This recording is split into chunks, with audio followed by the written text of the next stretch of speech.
السلام علیکم استغفراللہ یا ہادی استغفراللہ یا ہادی۔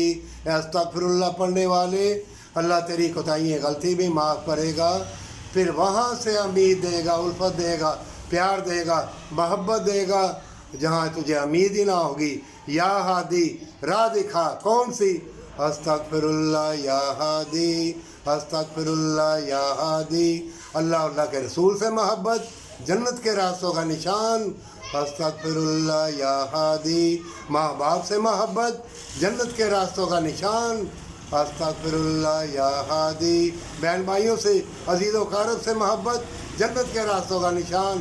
پروردگارا تمام زندگانی وہ دولت دے دے، وہ کھانا دے دے، وہ لباس دے دے جس کی الفت اور محبت جنت کے راستوں کا نشان ہو۔ مومنوں، یہ فتنوں کا دور ہے، مصیبت پریشانی آئے گی، بلائی کے راہ سے بھی تمہیں روکنے والے آئیں گے، کئی قسم کے وسوسے آئیں گے، شیطانی جال بھی تمہارے اوپر پڑیں گے، اور تم سلام قولا من رب رحیم یہ پڑھنا، اللہ کی سلامتی اور دعا مانگنا، اللہ سے بہتری کی، بلائی کی اور حسین برکت والی دولت کی اور حسین زندگانی کی۔ اللہ کے اتنے موسم اور اللہ کے اتنے برکت والے موسم آتے ہیں، ہوائیں بھی، ہر چیز اللہ کی برکت میں ہے۔ اگر تم اللہ سے اس کی رحمت کے ساتھ مانگو گے، تمہارے دل سے ڈر خوف نکل جائے گا۔ ڈر خوف رکھنا، پر استغفراللہ کے ساتھ، یہ فتنوں کا دور ہے، کثرت سے استغفراللہ پڑھنا۔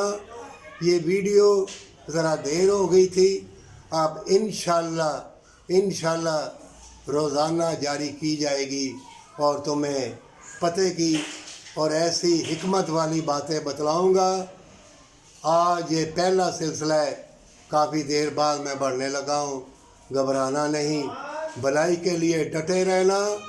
بے شک کتنے بھی وسوسے آئیں، کتنی بھی مضر ہوائیں آئیں، کتنے بھی برے خیالات آئیں، اور جو کہتے ہیں برا کام اللہ چاہتا تھا، توبہ توبہ، یہ ماس کا نوچنا، یہ شیطان نے کہا ہے کہ اللہ تیری مخلوق سے بہت برے کام کراؤں گا، تو اللہ نے فرمایا ہے کہ میرا بندہ مجھ سے معافی مانگے گا، اللہ اس کو معاف کر دے گا۔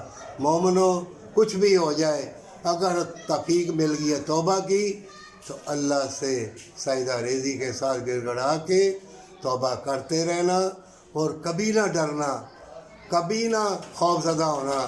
بے شک کتنا بھی تم کو ڈرایا جائے، جب اللہ نے تجھے توفیق دے دی تو سمجھو تم بچ گئے، پر سچی توبہ کے ساتھ۔